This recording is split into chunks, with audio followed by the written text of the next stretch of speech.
নমস্কার। যুক্তি তর্ক সঙ্গে অর্কয় আপনাদের স্বাগত। আপনাদের সঙ্গে আমি অর্কপ্রভু সরকার।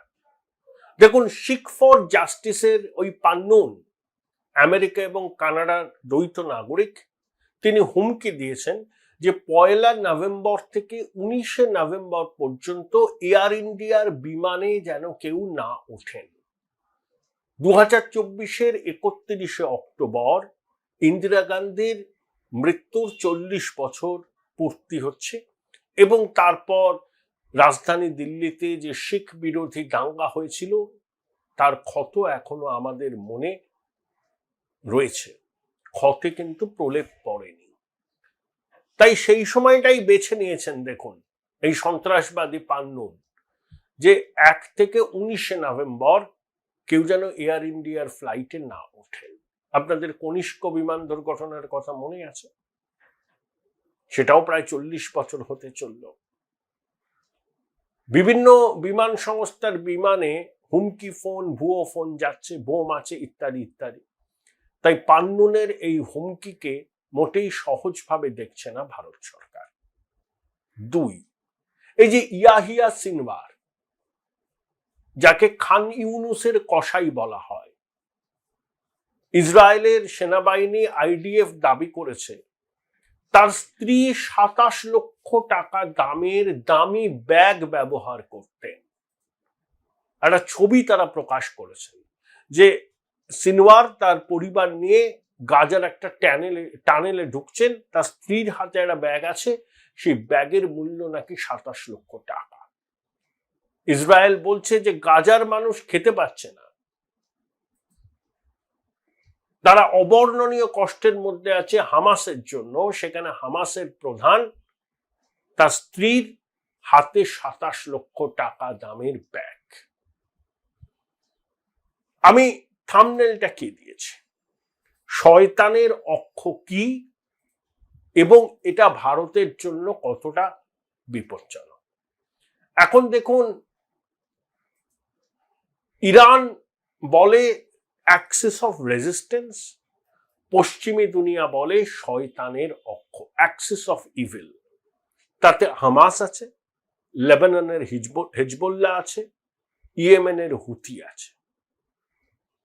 এরা হচ্ছে ইরানের ফ্রন্টাল অর্গানাইজেশন, ইরানের প্রক্সি। এদের সর্বতভাবে সাহায্য করে ইরানের রেভলিউশনারি গার্ড।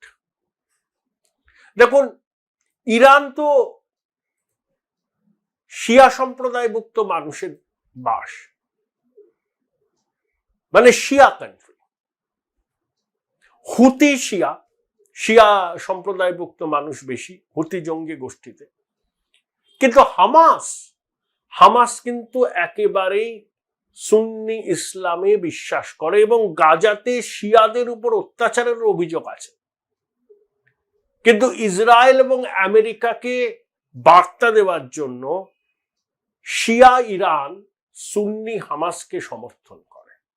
হিজবুল্লাহ শিয়া। এখন প্রশ্ন হলো, এই যে শয়তানের অক্ষ যেটা পশ্চিমী দুনিয়া বলে, আবার ইরান বলে অ্যাক্সিস অফ রেজিস্ট্যান্স, ইরানের এদেরকে মদত দেওয়ার কারণ কি? দেখুন, ইরানের ইতিহাস সুপ্রাচীন পারস্য সভ্যতা। ইরান বলে আমাদের সুপ্রাচীন সভ্যতা, কিন্তু মুসলিম বিশ্বের নেতৃত্ব আমরা করতে পারি না, সেটা করে 1932 সালে গঠিত হওয়া সৌদি আরব।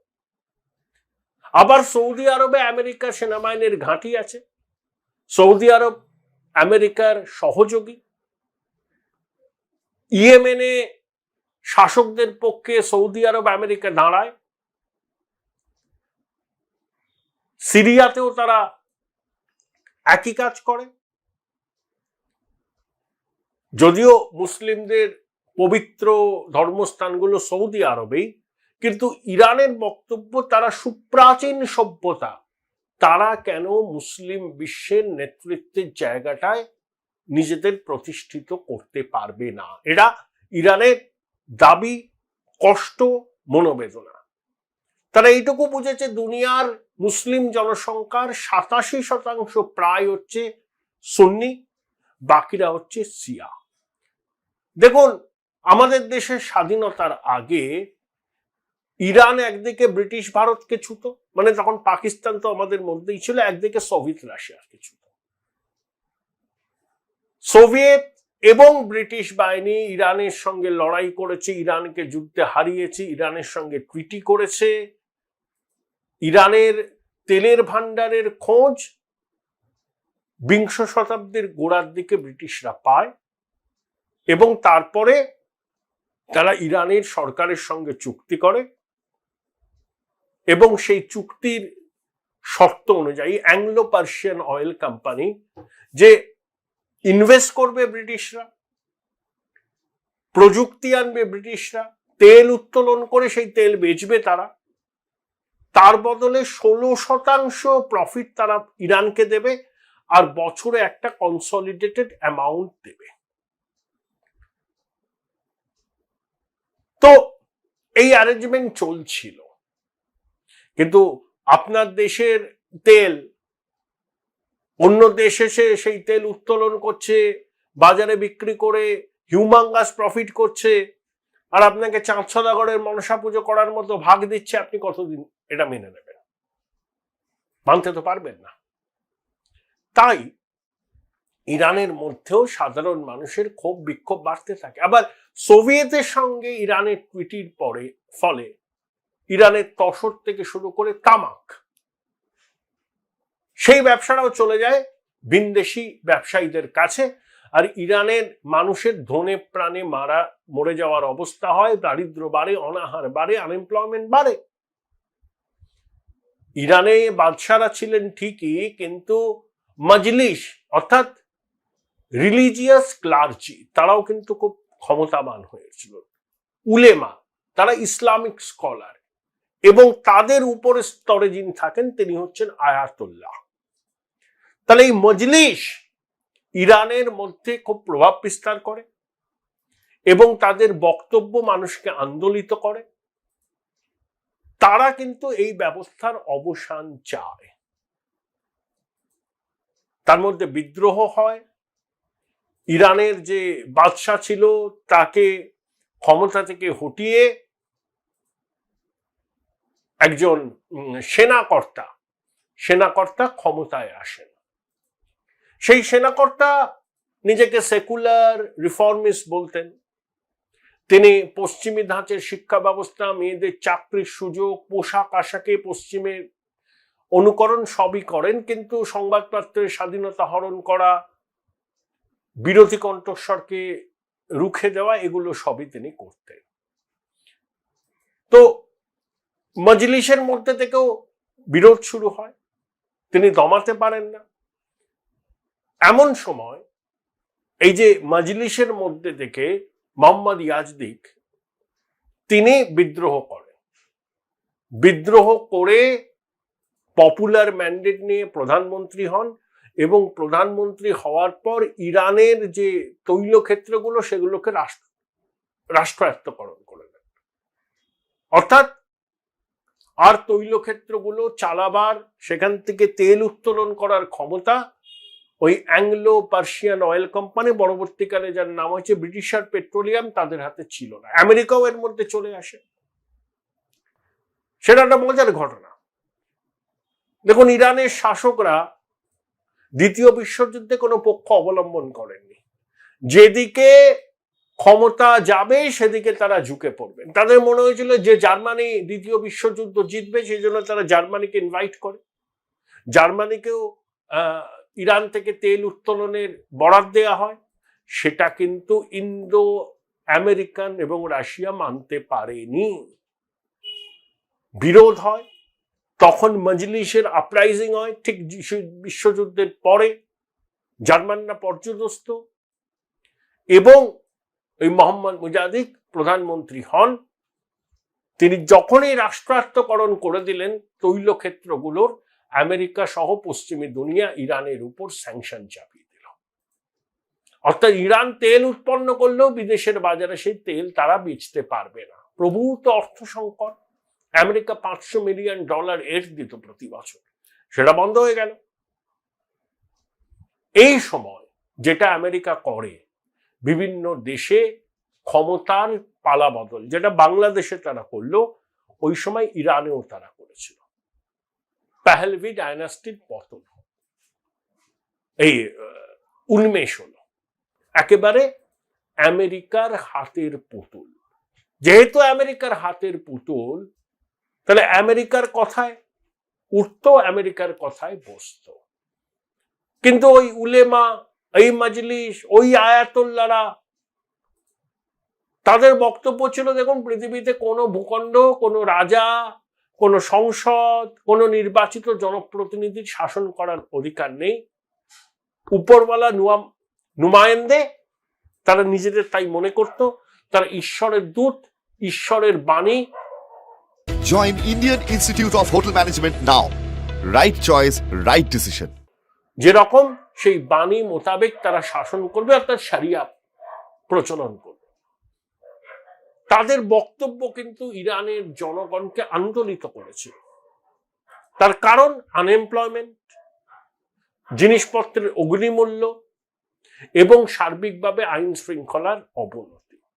মজলিসের কয়েকজন নেতাকে পাহলভি জেলবন্দি করেন, দেশান্তর করেন, কিন্তু তাতেও মজলিসের জনপ্রিয়তা ভাটা পড়েনি, বরং উত্তরোত্তর বাড়ে। সেনাবাহিনী, পুলিশকেও মজলিসকে নিয়ন্ত্রণ করতে পাহলভি ব্যবহার করেছিলেন, তাতেও সুরাহা হয়নি। আয়াতুল্লাহকে পাঠিয়ে দেওয়া হয়েছিল ইরাকে, সেখানে তিনি আবার শিয়া নেতাদের সঙ্গে বৈঠক করলেন, সেখানেও তিনি স্পিচ দিতে শুরু করলেন, ওই একই স্পিচ। কোনো রাজতন্ত্র, কোনো গণতন্ত্র, কোনো মানুষ দেশ শাসন করতে পারে না, উপরওয়ালা নুমায়েন্দে হিসাবে তারাই দেশ শাসনের অধিকারী। এবং ইরানের জনগণ তারা কিন্তু বিষয়টাকে গ্রহণ করল। এই সময় যখন প্রচন্ড পপুলার আপরাইজিং ইরানে, তখন পাহলভি দেশ ছেড়ে আমেরিকা চলে গেলেন, বলছেন ক্যান্সারের ট্রিটমেন্ট। ইরাক বেশি দিন আয়াতুল্লাহকে রাখেনি তাদের দেশে, ভয়ে তিনি ফ্রান্সে চলে গেছিলেন। পাহলভি দেশ ছাড়ার পর ফ্রান্স থেকে আয়াতুল্লাহ আসলেন, এসেই তিনি গণভোট করে থিওক্রেসির প্রচলন করলেন ইরানে, অর্থাৎ সর্বোচ্চ ক্ষমতা তার হাতে, তারপরে প্রেসিডেন্ট বলুন, পার্লামেন্ট বলুন ইত্যাদি। যেহেতু পাহলভির আমলে সেনাবাহিনী মজলিসের উপর অত্যাচার করেছে, ধরপাকড় করেছে, আয়াতুল্লাহ সেনাবাহিনীকে ভেঙে দিয়ে থিওক্রেসিকে প্রোটেক্ট করার জন্য তৈরি করলেন রেভলিউশনারি গার্ড। যে রেভলিউশনারি গার্ড ইয়েমেনে হুতি, প্যালেস্টাইনে হামাস, লেবাননে হিজবুল্লাহকে আর্থিক, প্রযুক্তি এবং অস্ত্র শস্ত্র দিয়ে মদত করে। যে রেভলিউশনারি গার্ডের কুখ্যাত সোলেমানি, যাকে আমেরিকা ড্রোন দিয়ে খুন করেছিল। এই যে ইব্রাহিম রাইসি মারা যাওয়ার পর হেলিকপ্টার ক্র্যাশে তার উত্তরসূরির শপথ গ্রহণ অনুষ্ঠানে ইসমাইল হানিয়ে গেছিলেন ইরানে, রেভলিউশনারি গার্ডের গেস্ট হাউসে তিনি ছিলেন, সেখানে তিনি খুন হন। অর্থাৎ রেভলিউশনারি গার্ড হামাস, হিজবুল্লাহ, হুতিকে যে প্রোটেক্ট করে, সমর্থন করে, এটা নিয়ে কারুর মনে কোনো সংশয় নেই। এটাকেই পশ্চিমী দুনিয়া বলে অ্যাক্সিস অফ ইভিল। দেখুন, মধ্যপ্রাচ্যে 17টা দেশ আছে মুসলিম অধ্যুষিত, তার মধ্যে 13টা দেশ সুন্নি অধ্যুষিত, 4টে দেশ শিয়া অধ্যুষিত। ইরান কিন্তু কোনো আরব লীগের সদস্য নয়, কারণ ইরানে ভাষা ফার্সি, সৌদি আরব সহ অন্যান্য দেশগুলো আবার আরবিতে কথা বলে। হেজিমনি কার হবে মুসলিম বিশ্বে, মুসলিম উম্মায় কার স্থান সব থেকে বেশি হবে, সেটা নিয়ে কিন্তু ইরান সৌদি সংঘাত। এবং ইরানের দাবি, তারা এই ন্যারেটিভটা মুসলিম দুনিয়ায় প্রতিষ্ঠিত করতে চায়, দেখো আমরা আক্রান্ত হয়েছি আমেরিকার থেকে, ইসরায়েল থেকে, কিন্তু তা সত্ত্বেও আমরা কিন্তু আমেরিকা ইসরায়েল বিরোধী অবস্থান থেকে সরে আসেনি। আর সৌদি আরবে আমেরিকার বেস আছে, সৌদি সেনাবাহিনী আমেরিকা সেনাবাহিনীর সঙ্গে যৌথ অভিযান চালায়। এই যে বাহারিনে আপস্প্রিং হলো, সৌদি আমেরিকা সেনাবাহিনী বাহরিনের মনার্কির পাশে থাকলো, ইরান কিন্তু বিদ্রোহীদের সঙ্গে থাকলো। ইয়েমেনেও হুতিদের সঙ্গে আছে ইরান, কিন্তু সরকারের সঙ্গে আছে সৌদি আমেরিকার বাহিনী। অর্থাৎ যে সৌদি আরব আমেরিকার সঙ্গে ঘনিষ্ঠতা রেখে চলে, আমেরিকার সেনাবাহিনী সৌদি আরবের মাটিতে আছে, তারা কি করে ইসলামী বিশ্বের নেতৃত্বের দাবি করে? সেই নেতৃত্ব ইরানের হাতেই থাকা উচিত। তার কারণ পারস্য সভ্যতা সুপ্রাচীন এবং ইরান মুসলিম বিশ্বের জন্য লড়ছে, প্যালেস্টাইনের স্বার্থ রক্ষার জন্য লড়ছে, আমেরিকার চোখে চোখ রেখে কথা বলছে, তারা ইসরায়েলের অস্তিত্বকে স্বীকার করে না। ইতিমধ্যে ইজিপ্ট 1979 সালে ইসরায়েলের অস্তিত্ব স্বীকার করে ডিপ্লোম্যাটিক রিলেশন করেছে, জর্ডান 94 সালে করেছে, আব্রাহাম অ্যাকর্ডের পরে বাহরিন করেছে, ইউএই করেছে। সৌদি আরব ইসরায়েলের ডিপ্লোম্যাটিক স্বীকৃতি দেওয়ার ব্যাপারে ভাবনা চিন্তা করছেন, কিন্তু ক্রাউন প্রিন্স বুঝতে পেরেছেন যে প্যালেস্টাইনে ইসরায়েলের অভিযান এবং হাজার হাজার মানুষের মৃত্যুর পর সৌদি আরব যদি এই মুহূর্তে ইসরায়েলের সঙ্গে ডিপ্লোম্যাটিক সম্পর্ক তৈরি করে, সেটা মুসলিম বিশ্বে সৌদি আরবের ভাবমূর্তির পক্ষে ক্ষতিকারক হবে।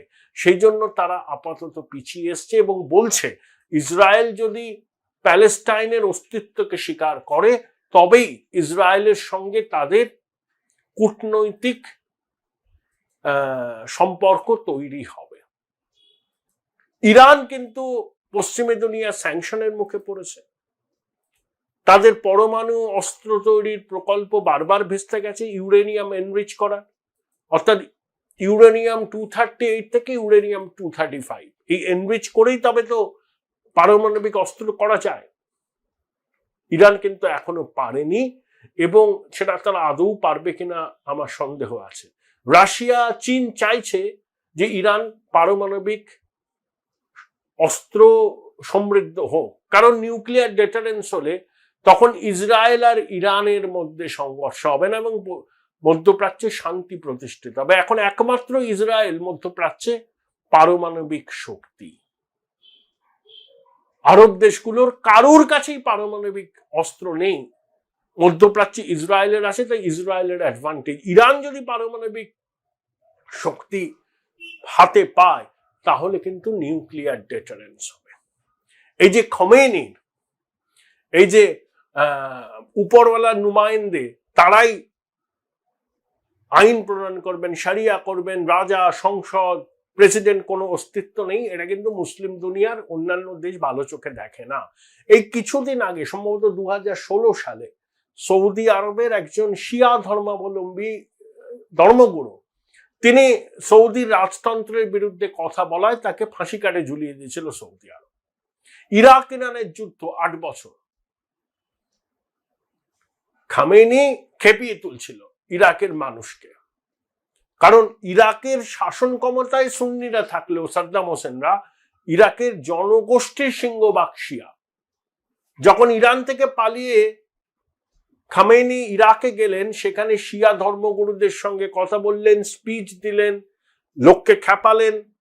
তখনকার দিনে তার ক্যাসেট চোরাপথে ইরানে আসতো, তা সাদ্দাম ভয় পেলেন, আরব দুনিয়া ভয় পেল। এইভাবে যদি লোককে খেপায় খামেনি, তাহলে তো গণতন্ত্র, রাজতন্ত্র, তাদের আধিপত্য কোথাও কিছু থাকবে না। সবই তো উপরওয়ালা নুমায়েন্দে হিসাবে এই মজলিসের মতো অর্গানাইজেশনই দখল করে নেবে। সেজন্য সৌদি আরব কখনোই ইরানের সঙ্গে মিত্রতা করেনি। তাদের মধ্যে প্রত্যক্ষ যুদ্ধ নাই হতে পারে, কিন্তু সর্বত্র ছায়া যুদ্ধ চলেছে। এবং পশ্চিমী দুনিয়ার সুরে সুর মিলিয়ে সৌদি আরব কিন্তু এই হুতি বলুন, হামাস বলুন, হেজবুল্লাহ বলুন, এদেরকে অ্যাক্সিস অফ ইভিল বলে, ইরান বলে অ্যাক্সিস অফ রেজিস্ট্যান্স। দেখুন, ইরান থেকে আমরা তেল আমদানি করি, রাশিয়া থেকেও করি, ইরান থেকেও করি। ইরানের চাবাহার বন্দর তো ভারত তৈরি করছে, তাহলে পাকিস্তানকে এড়িয়ে আমরা সহজে পশ্চিমী দুনিয়াতে পণ্য সরবরাহ করতে পারব। ইরানের সঙ্গে ভারতের সম্পর্ক ভালো, ভালো ডিপ্লোম্যাটিক রিলেশন। কিন্তু এই যে অ্যাক্সিস অফ ইভিল বা শয়তানের অক্ষ যেটাকে পশ্চিমী দুনিয়া বলে থাকে, সেটা কিন্তু ভারতের মাথা ব্যথার কারণ। কারণ এই তার উপর তো আইসিস আছে, আইসিসের সঙ্গে আবার এদের সম্পর্ক ভালো নয়। এই ধরনের উগ্রবাদী, মৌলবাদী, মানে যুদ্ধবাজ গোষ্ঠীর প্রভাব কিন্তু এই উপমহাদেশে পড়ছে। বাংলাদেশে হচ্ছে, ভারতে হচ্ছে। বাংলাদেশের রাজপথে আইসিসের ফ্ল্যাগ নিয়ে মিছিল করেছে ছাত্ররা, এবং ঢাকার প্রতিষ্ঠিত কলেজের ছাত্ররা। অর্থাৎ এই জিনিসটা আমাদেরও কিন্তু উদ্বেগ বাড়াচ্ছে। এই যে অ্যাক্সিস অফ ইভিল, ইরানকে পশ্চিমী দুনিয়া বলে যে একটা টেররিস্ট শক্তি, তারা ক্ষমতায় আছে। উপরওয়ালার নুমায়েন্দে বলে খমেইনিকে পশ্চিমী দুনিয়া স্বীকারই করে না। তারা বলে অশুভ শক্তি, সন্ত্রাসবাদী শক্তি, সমস্ত নিয়ম কানুনকে বৃদ্ধাঙ্গুষ্ঠ দেখে ইসলামিক রেভলিউশনের মাধ্যমে 79-তে ক্ষমতা দখল করেছে। এরা মধ্যপ্রাচ্যে অশান্তি লাগাতে চায়।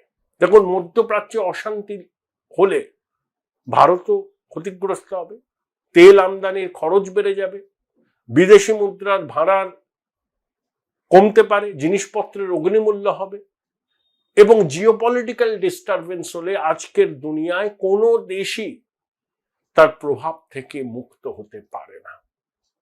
তাই এই শয়তানের অক্ষ, সেটাকে ভাঙার জন্য পশ্চিমী দুনিয়া কেন মরিয়া, সেটা আমরা বুঝতে পারি। হয়তো প্রত্যক্ষভাবে এই শয়তানের অক্ষের প্রভাব আমাদের উপর পড়ছে না, কিন্তু এই শয়তানের অক্ষ, তার বারবারন্ত, ইরানের তাকে সমর্থন, পশ্চিমী শক্তির তাকে নির্মূল করার প্রয়াসের মধ্যে দিয়ে যে অশান্তির আগুন জ্বলছে মধ্যপ্রাচ্যে, তার আঁচ আমরাও কিন্তু এড়াতে পারব।